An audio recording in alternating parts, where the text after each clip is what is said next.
اللہ سمجھ میں نہیں آ سکتا۔ اگر یہ بات سمجھ میں آ جائے نا تو سمجھیں آپ نے کافی حد تک اللہ کو سمجھ لیا، یا پھر اللہ کو سمجھنے کے صحیح راستے پر چل پڑے ہیں۔ دیکھیں، ہم نا اپنی روزمرہ کی زندگی میں یہی اصول اپناتے ہیں۔ مثال کے طور پہ ہم ایک موبائل استعمال کرتے ہیں روزمرہ کی زندگی میں، اس کے اندر کا پورا سسٹم ہم نہیں سمجھ پاتے۔ ہم گاڑی چلاتے ہیں روزانہ، ہم اس کے انجن کو تو نہیں سمجھ پاتے نا، ہم روزانہ بجلی استعمال کرتے ہیں، لیکن کیا ہم جانتے ہیں کہ یہ الیکٹران اصل میں حرکت کیسے کر رہے ہیں؟ نہیں جانتے۔ کیوں؟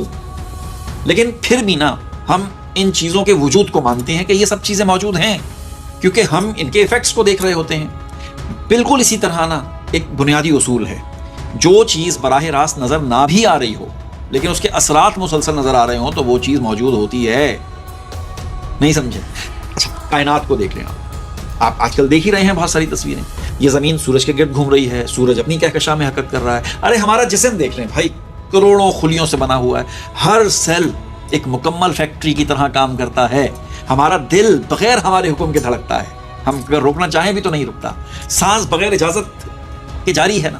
زخم کل ہوا تھا میرے، یہ دیکھیں خود بخود بھر جاتا ہے۔ زمین میں بیج ڈالیں درخت بن جاتا ہے۔ تو سوال یہ ہے کہ یہ سب کچھ خود بخود ہو رہا ہے یا پھر کسی آرڈر کے تحت ہو رہا ہے؟ بتائیں۔ اگر ہم کسی کمرے کے اندر داخل ہوتے ہیں مثال کے طور پہ، اور وہاں پر ہر چیز بالکل ترتیب سے پڑی ہوتی ہے، میز اپنی جگہ پہ ہو، کرسی اپنی جگہ ہو، لائٹ چل رہی ہو، ہم فوراً سے سمجھ جاتے ہیں نا کہ یہاں پر کوئی آیا تھا جس نے یہ سارے کام کیے ہیں۔ کوئی نظر نہ بھی آئے پھر بھی ہم یہی کہتے ہیں نا کہ یہاں پہ کوئی موجود ضرور تھا۔ تو پھر یہ پوری کائنات کی ترتیب کو دیکھ کر کے ہم یہ کہیں کہ یہ سب کچھ خود بخود ہو رہا ہے، یہ اصل میں سوچنے سے انکار ہے۔ صحیح ہے، سوچنے کا نتیجہ نہیں ہے۔ نہیں سمجھے؟ اصل مسئلہ یہ نہیں ہوتا ہے کہ انسان سمجھ نہیں سکتا ہے، اصل مسئلہ یہ ہوتا ہے کہ انسان سمجھنا چاہتا ہی نہیں ہے۔ دیکھیں، ایک چھوٹا سا بچہ بھی ہے نا، وہ بھی یہ سمجھ سکتا ہے کہ اگر کوئی چیز بنی ہوئی ہے تو پھر بنانے والا ہوگا۔ بھائی یہ دیکھیں، مثال کے طور پہ گھڑی، تو پھر گھڑی ساز ہوگا، کتاب ہے تو لکھنے والا ہوگا نا، موبائل ہے نا بھائی، بنانے والا کوئی کمپنی ہوگی نا۔ تو پھر انسان جیسی پیچیدہ مخلوق اور اس سے بھی زیادہ پیچیدہ یہ کائنات بغیر کسی سبب کے ہو سکتی ہے؟ اب نا اس کے اندر ایک سوال پیدا ہوتا ہے، بڑا گھسا پٹا سوال ہے، خدا کو کس نے بنایا؟ یہ انتہائی سادہ سوال ہے اور اس کا انتہائی سادہ جواب ہے، بہت دفعہ لوگ پہلے دے چکے ہیں کہ اگر ہر چیز کسی اور پہ ڈیپینڈ کرتی رہے اور کوئی ایک ایسی ہستی نہ ہو جو خود کسی پر ڈیپینڈ نہ کرے تو پھر کائنات کبھی وجود میں آ ہی نہیں سکتی ہے۔ سمپل سا سوال ہے۔ اسی لیے نا عقل یہ کہتی ہے کہ ایک ایسی حقیقت ضرور ہونی چاہیے ہے جو نہ بنی ہو، نہ شروع ہوئی ہو اور نہ ہی کسی کی محتاج ہو، بلکہ باقی سب اس کے محتاج ہو۔ اسی کو ہم خالق کہتے ہیں۔ دیکھیں، انسان کا یہ جو دماغ ہے یہ محدود ہے نا، اور محدود دماغ میں لامحدود حقیقت کو مکمل طور پر سمجھا نہیں جا سکتا۔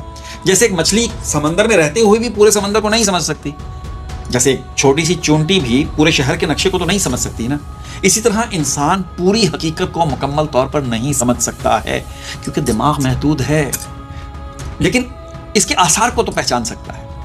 اصل سمجھ یہی ہے۔